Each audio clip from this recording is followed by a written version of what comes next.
बच्चों, आज हम इकोनॉमिक सब्जेक्ट कक्षा 12 का अध्याय 17 लेकर जा रहे हैं, जो है मुद्रा, अर्थ, कार्य एवं पहल। मुद्रा जिसको हम बोलते हैं मनी,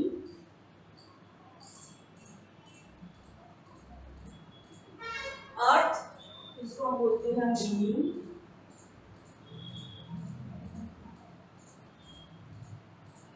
कार्य जिसको हम बोलते हैं फंक्शन,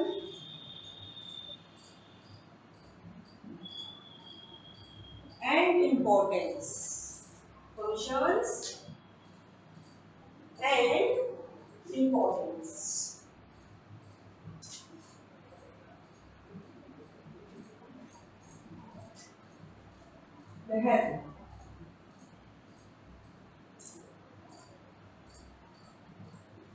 ये हमारा चैप्टर आज स्टार्ट होने जा रहा है। बहुत इम्पोर्टेंट चैप्टर है बच्चों, मुद्रा, जिसको हम बोल रहे हैं कि मुद्रा मनी, यानी कि एक मानवीय आविष्कार में अगर हम देखें इन्वेंशन में कि मनुष्य ने जो इन्वेंशन किया उसमें सबसे महत्वपूर्ण आविष्कार एक तरीके से मनी है। वैसे तो देखिए, हम देखें मैकेनिक्स में, यानी कि जो भी हमने पढ़ा यंत्र कला में आविष्कार हुआ है, जिसे हम बोलते हैं मैकेनिक्स।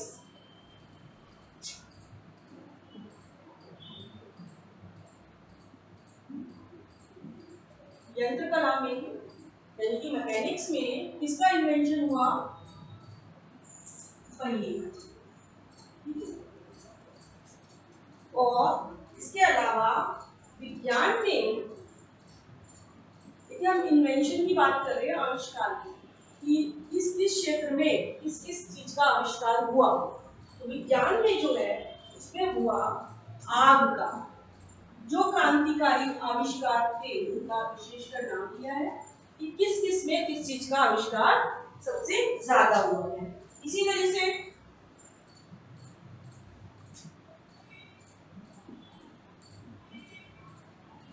राजनीति शास्त्र के अंतर्गत किसका इन्वेंशन हुआ है बच्चों? वोट का। और इसीलिए बता रखा है कि इसी प्रकार या उसी प्रकार अर्थशास्त्र में मनुष्य की आवश्यकताओं को पूरा करने के लिए, अर्थशास्त्र में मनुष्य की आवश्यकताएं यानी आर्थिक क्रियाएं, जो मानव की नीड होती है, आवश्यकताएं होती है, उसको पूरा करने के लिए विनिमय का माध्यम जिसका मनुष्य ने इन्वेंशन किया अर्थशास्त्र में, तो उसमें उसके लिए हम क्या बोल सकते हैं? मुद्रा। तो आज हम जो पढ़ेंगे वो पढ़ेंगे कि मुद्रा, यानी कि जिसको हम मनी कहते हैं, मानवीय आविष्कार यानी कि अर्थशास्त्र में, या हम बोल सकते हैं कि मुद्रा का जो आविष्कार है वो मानवीय आविष्कारों का सबसे महत्वपूर्ण आविष्कार है। यानी कि ये जो आविष्कार है ये सबसे महत्वपूर्ण आविष्कार है।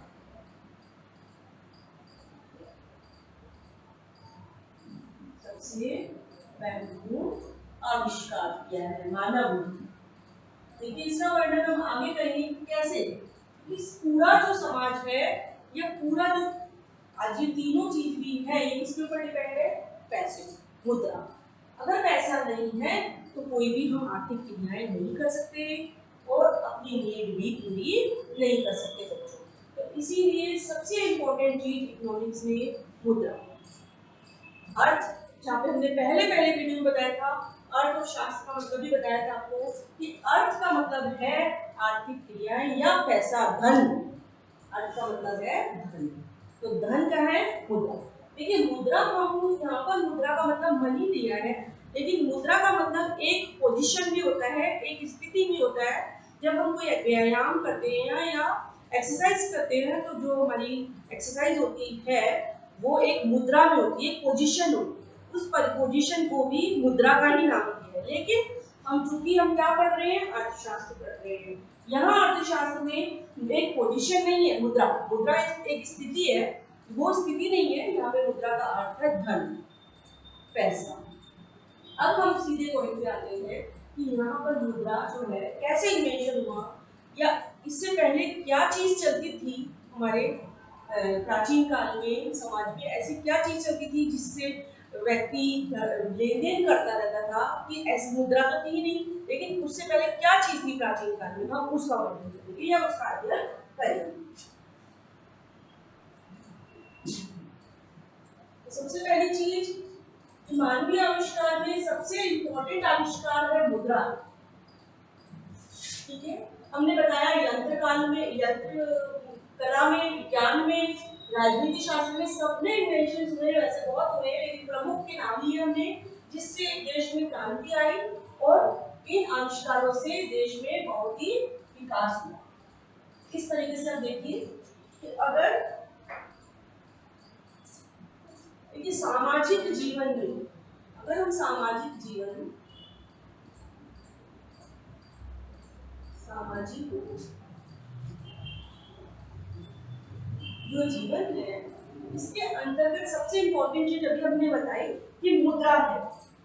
ठीक है, लेकिन सामाजिक जीवन में व्यवहारिक तौर पे देखें या व्यापारिक तौर पे देखें, हमें पैसे के बिना हम कार्य नहीं कर सकते।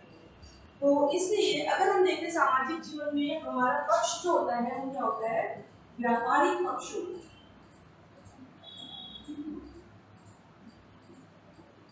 व्यापारिक पक्ष यानी कि व्यापार से संबंधित आर्थिक क्रियाएं जो की जाती है वो मुद्रा के बिना नहीं कर सकते। तो व्यापारिक पक्ष में मुद्रा जो है एक क्या है, आविष्कार है, खुद अपने आप में ही एक आविष्कार है।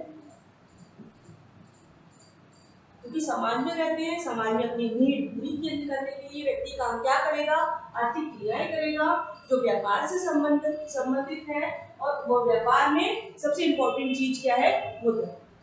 जब हम अकाउंट्स पढ़ते हैं तो सबसे पहले हम देखते हैं कि हमारे व्यापार में कितनी पूंजी मतलब कैपिटल लगती है, यानी कैपिटल क्या चीज है, पैसा, धन।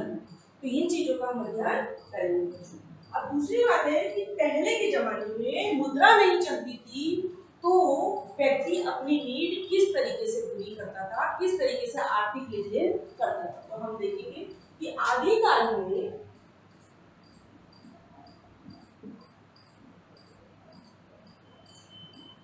आदिकाल बोले या प्राचीन काल, एक ही बात है कि आदिकाल में मनुष्य अपनी मूलभूत आवश्यकताओं के लिए किस पर निर्भर था, आदिकाल में या प्राचीन काल में। जरूरत तो तब भी थी और अब भी है, जरूरत आवश्यकता तब भी थी और अब भी है, तो तब कैसे पूरी करता था। आदिकाल में मनुष्य या मानव अपनी आवश्यकताओं के लिए, अपनी आवश्यकताओं के लिए, ये सबसे इंपॉर्टेंट चीज है, किसके ऊपर निर्भर था, ये क्वेश्चन आ जाता है, प्रकृति का। कहने का मतलब कि आदिकाल या प्राचीन काल में जो व्यवसाय किए जाते थे वो प्रकृति के आधार पर ही व्यवसाय किए जाते थे, जैसे पशुपालन, कृषि पालन, इससे संबंधित ही आर्थिक क्रियाएं संपन्न की जाती थी। तो आवश्यकताओं के लिए किस पर निर्भर था, प्रकृति पर।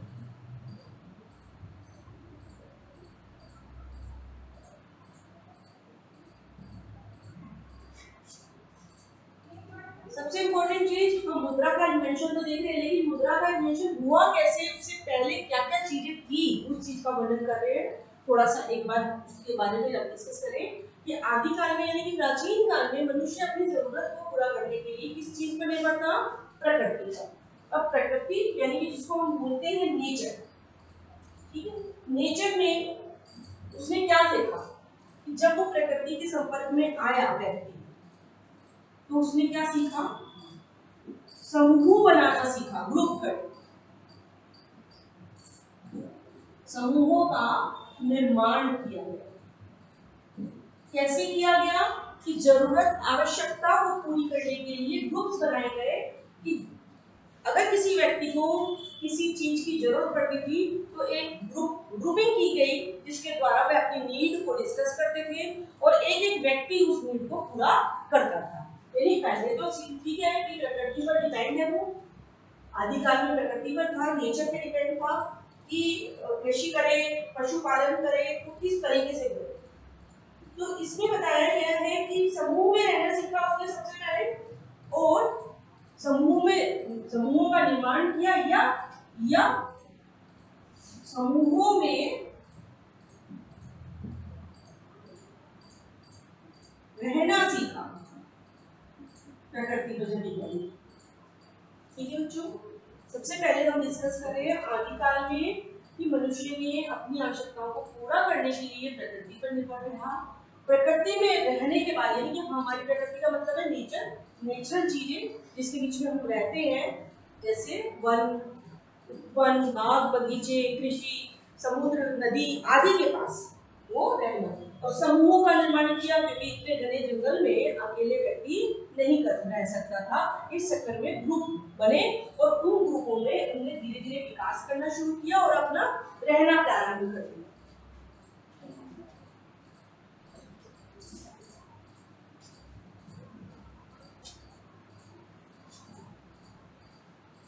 इसके बाद जब उसने ग्रुपों में रहना शुरू कर दिया, समूहों में रहना शुरू कर दिया, तो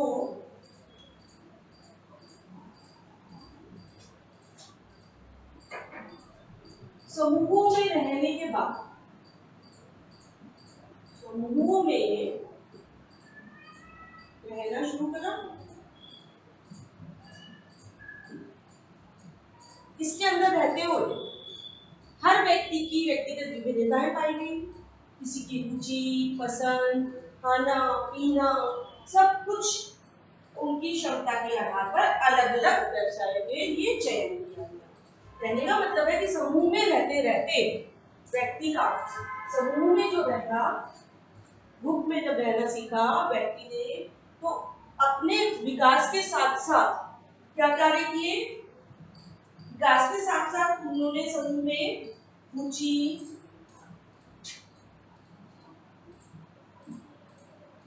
विकास के साथ साथ मानव ने रुचि,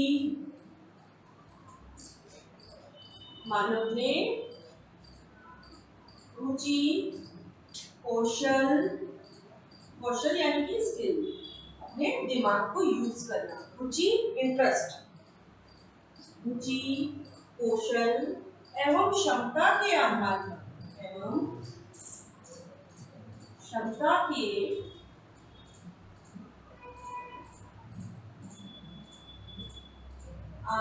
पर जिस मानव की जो जो रुचि होती थी, कौशल होता था या अपना टैलेंट है जिसको दिखाना था, उसके आधार पर क्या किया उन्होंने, अलग अलग व्यवसायों का चयन किया। अलग अलग व्यवसायों का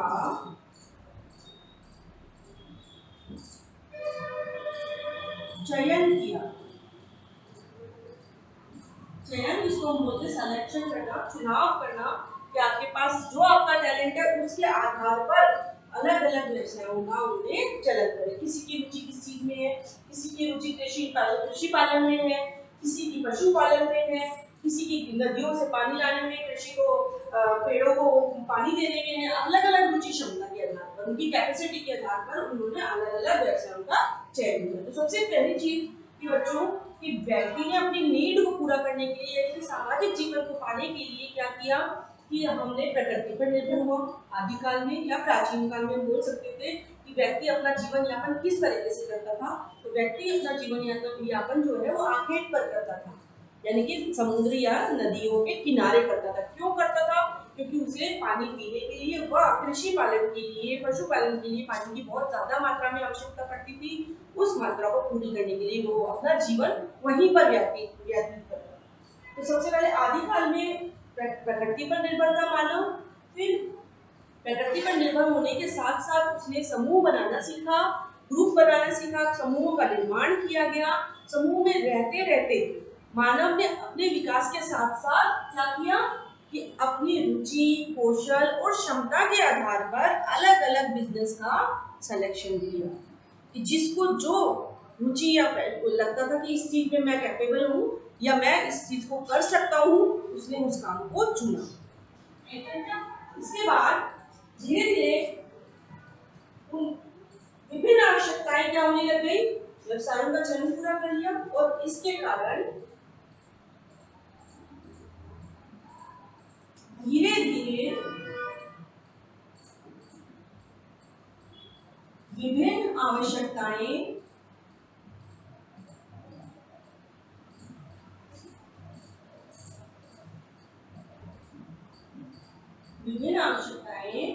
पूरी होने लगी। आवश्यकताएं तो पूरी हो गई, लेकिन कितनी कठिनाइयां आई ये आप इसका आगे हम अध्ययन करेंगे। जैसे जैसे मानव प्रकृति पर निर्भर था, व्यवसाय करने लग गया, व्यवसाय से उसकी नीड पूरी हुई, लेकिन नीड पूरी, आवश्यकताएं पूरी होने में उसे क्या क्या कठिनाइयों का सामना करना पड़ेगा वो अब हम आगे अध्ययन करेंगे।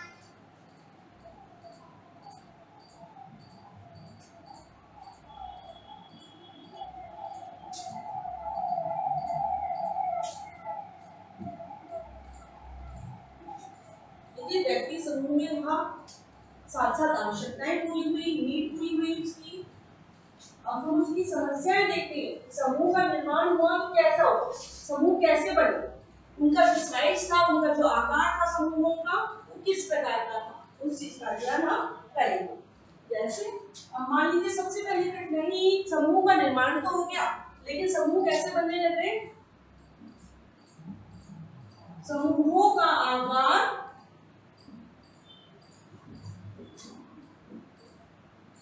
छोटा छोटा होने लगा। पहली समस्या कि छोटा हुआ समूहों का आकार छोटा हुआ, उसके कारण क्या हुआ, मनुष्य का या मनुष्य की जो आवश्यकताएं हैं, अगर ज्यादा बड़े ग्रुप बना लेते थे तो इतना विस्तार हो जाता था कि उसकी आवश्यकताएं या मनुष्य की जो नीड्स थी वो भी बहुत ज्यादा फैल जाती थी। तो इसलिए समूहों का जो आकार था वह सरल और सहज रूप में कार्य हो, इसलिए क्या किया जाता था, उस समय छोटा बनाया जाता था। मनुष्य की आवश्यकताओं को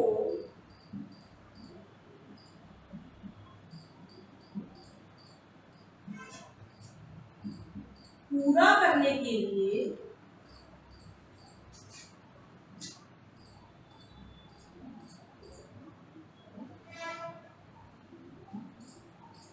समूह छोटे बनाए जाते थे।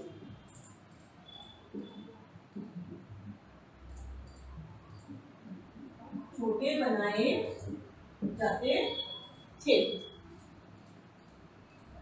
कहने का मतलब कि समूह अगर बड़े, समूहों का निर्माण तो हुआ, लेकिन समूह किस आकार के बने, छोटे बने, ताकि या समूह छोटे होने के कारण वह अपनी आवश्यकताएं सहज और सरल रूप में पूरी कर सकते हैं।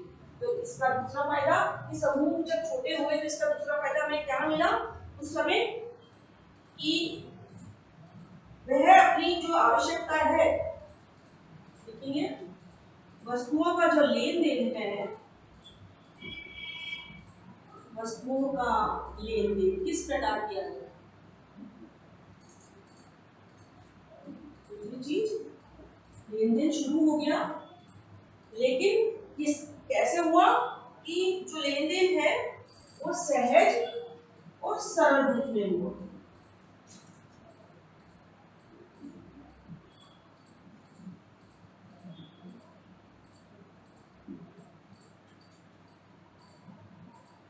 सहज और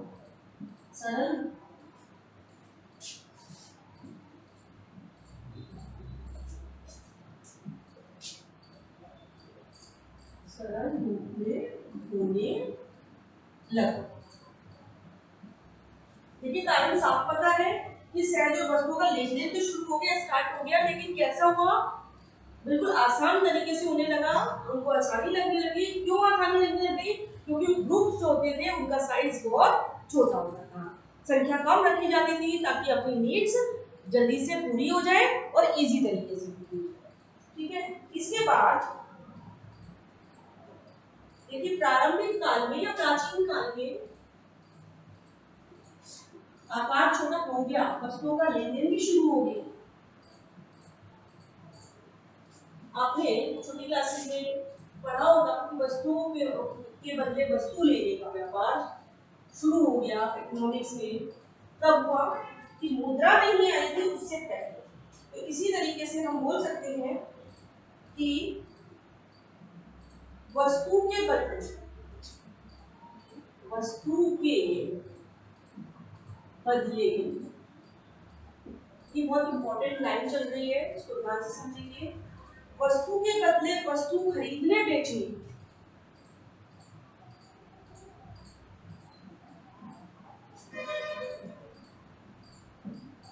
खरीदने बेचने, ध्यान आ रहा होगा आपने छोटी कक्षाओं में ये पढ़ा होगा कि वस्तु के बदले वस्तु खरीदने बेचने का व्यवसाय पढ़ा है, ध्यान आया? खरीदने बेचने की इस व्यवस्था को किसी एक नाम से जाना जाता था बच्चों, अगर याद आ रहा हो तो, कि वस्तु खरीदने बेचने की यानी वस्तु के बदले वस्तु को खरीदना और बेचने का जो व्यवसाय था, उस प्रणाली को या उस व्यवस्था को इस नाम से जाना जाता था, वस्तु विनिमय प्रणाली। बहुत इंपॉर्टेंट क्वेश्चन आता ही आता है। हम कैसे वस्तु विनिमय प्रणाली पर पहुंच गए, ये देखिए कि धीरे धीरे हम मानव जो है कैसे वस्तु विनिमय प्रणाली पर पहुंचा। अभी हमने जब स्टार्टिंग में बताया था कि आदिकाल में मानव जो है वो कहाँ पर डिपेंड था? प्रकृति पर। ठीक है, प्रकृति में रहने पर उसने अपने विकास को किया। ये विकास के साथ साथ उसने किसका निर्माण किया बच्चों? समूह का निर्माण किया। समूह में रहते रहते उसने अपनी आवश्यकताओं को किस रूप में पूरा किया, यानी कि समूह का जो आकार है वो छोटा लेकर के और अपनी आवश्यकताओं को सहज और सरल रूप में पूरा कर दिया। सहज वस्तु के लेन देन, इस दौरान उसने क्या किया? ग्रुप में रहकर वस्तु का लेन देन सीखा कि जिस व्यक्ति के पास उसकी आवश्यकता की चीज थी उसके बदले उसने उसको वो चीज दी और अपनी चीज आवश्यकता की से ली। तो इस प्रणाली को क्या कहा गया? वस्तु विनिमय प्रणाली कहा जाता है। इंपॉर्टेंट टॉपिक है कि वस्तु विनिमय कब से शुरू हुआ या कैसे शुरू हुआ, ये हमने बताया। जब मुद्रा का इन्वेंशन हुआ, मुद्रा के इन्वेंशन से पहले कौन सी प्रणाली थी? वस्तु विनिमय प्रणाली। समझ में आ रही है? वस्तुओं के बदले वस्तु को खरीदने बेचने की इस प्रणाली को या इस व्यवस्था को क्या कहा जाता है? वस्तु विनिमय प्रणाली कहा जाता है। इसी चीज का हम अध्ययन करेंगे कि वस्तु विनिमय प्रणाली जो है ये क्या है। हम नीचे लिख सकते हैं कि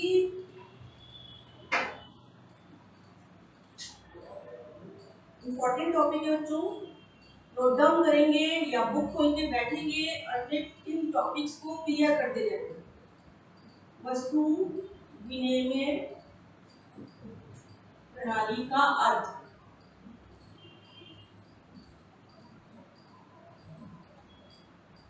नाम से पता चल रहा है, विनिमय एक्सचेंज, एक के बदले दूसरी चीज एक्सचेंज करनी, बदलनी। ठीक है, वस्तु विनिमय यानी कि वस्तु का एक्सचेंज करना, वस्तु के बदले वस्तु को लेने देने का कार्य जिस प्रणाली में किया जाता है वह वस्तु विनिमय प्रणाली कहती है। या फिर हम इसको इसके सरल शब्दों में कह सकते हैं, इसके अंतर्गत दो व्यक्तियों के द्वारा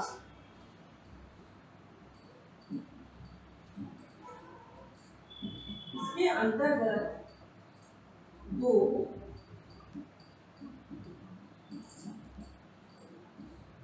व्यक्तियों द्वारा परस्पर स्वयं के द्वारा, दो व्यक्तियों द्वारा देखिए वस्तु विनिमय प्रणाली पढ़ रहे हैं, इसके अंतर्गत हम दो व्यक्ति का होना जरूरी है और उसके द्वारा उत्पादित अतिरिक्त वस्तु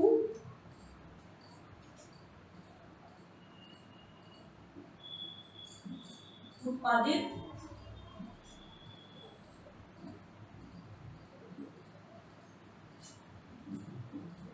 अतिरिक्त वस्तु, यानी कि कहने का मतलब है वस्तु विनिमय प्रणाली तभी संपन्न हो सकती है जब दो व्यक्ति हों, ठीक है। और दो व्यक्ति होंगे तो वस्तु या सेवा किनका लेन देन किया जाए, यानी उत्पादित अतिरिक्त वस्तु या सेवा का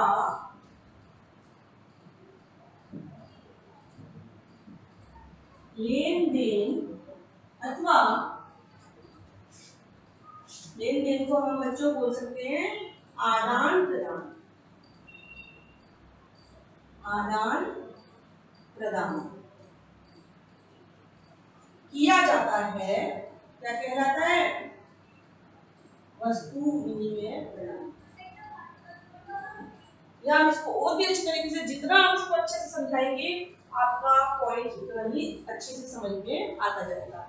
वस्तु विनिमय प्रणाली नाम से पता चल रहा है वस्तु के बदले वस्तुओं का आदान प्रदान या किया गया व्यवसाय क्या कहलाएगा? वस्तु विनिमय प्रणाली।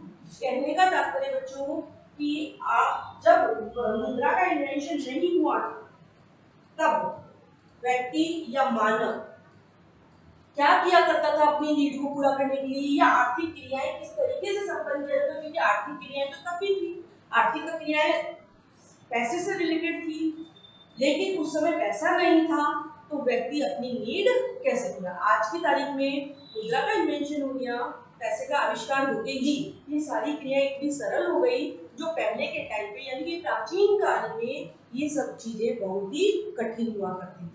मुद्रा ने इन सब चीजों को बहुत ही सहज और सरल रूप बना दिया। आराम से किसी भी वस्तु को हमने लेना है, हम आराम से पैसा देते हैं और वो चीज प्राप्त करते हैं। लेकिन आदि काल में या प्राचीन काल में हमारे साथ मुद्रा नहीं थी या मनी नहीं थी, तो हम कैसे अपनी नीड पूरी करते थे उसका हमने अध्ययन किया। किस प्रकार से हम प्रकृति पर निर्भर थे या प्रकृति से संबंधित ही व्यवसाय किया करते थे। तो कहने का मतलब है कि वस्तु विनिमय प्रणाली हमने पढ़ी, समझ भी ली कि वस्तु विनिमय प्रणाली है। वस्तुओं के बदले वस्तु का आदान प्रदान या व्यवसाय करना क्या कहलाता है? वस्तु विनिमय प्रणाली कहलाती है। तो इस संदर्भ में हम ये बताना चाहेंगे कि हम उदाहरण से भी बता सकते हैं कि पहले आदिकाल में या प्राचीन काल में वस्तु विनिमय प्रणाली किस किस संदर्भ में या कौन कौन से ऐसी चीजें थी जिनका आदान प्रदान कर सकते थे मानव।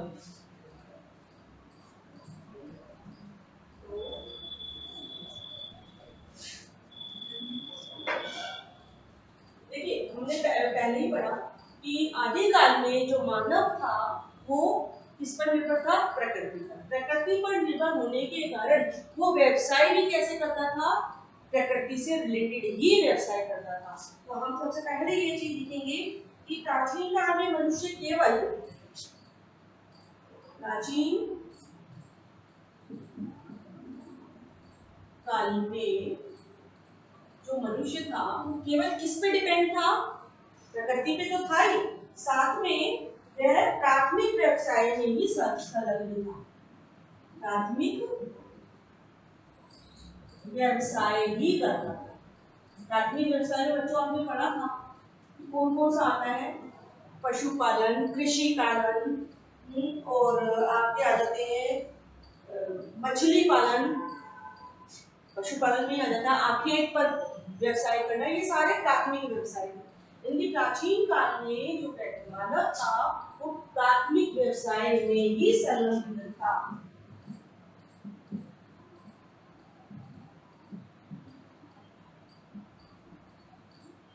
यानी कि वही व्यवसाय किया करता था पहले कृषि से रिलेटेड।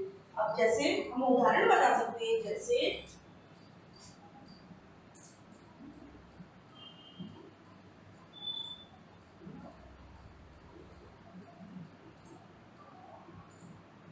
जैसे पशुपालन, कृषि पालन, मछली पालन,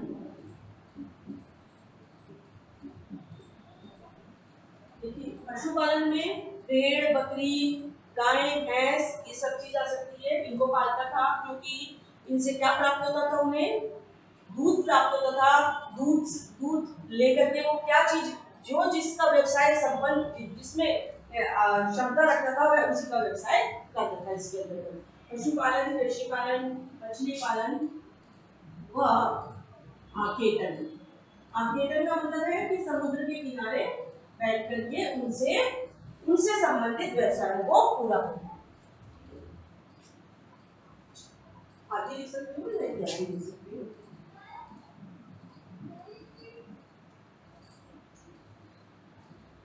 ठीक है बच्चों, इस तरीके से हमने प्राचीन काल में जो प्राथमिक व्यवसाय हुआ करते थे, जिनकी जिनको प्रायोरिटी दी गई, जिनका आज भी बहुत इम्पोर्टेंस महत्व है अपने जीवन में, क्योंकि पशुपालन से ही दैनिक क्रियाएं की जाती है।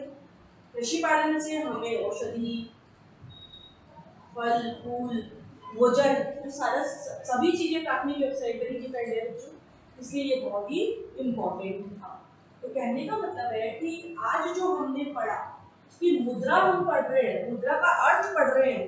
मुद्रा के अर्थ से पहले हमने सीधा देख तो लिया हमारा टॉपिक मुद्रा है, कितना सही लग रहा है कि मनी मनी लो, इजी बाजार में जाओ और खर्च करो और जो चीज चाहिए वो आराम से ला सकते। लेकिन उससे पहले जो आदि काल में मानव ने जो जो कठिनाई इसमें महसूस की, मुद्रा आने से पहले क्या क्या चीजें थी, उन चीजों का वर्णन हमने आज सीखा या उस चीज का अध्ययन हमने आज किया।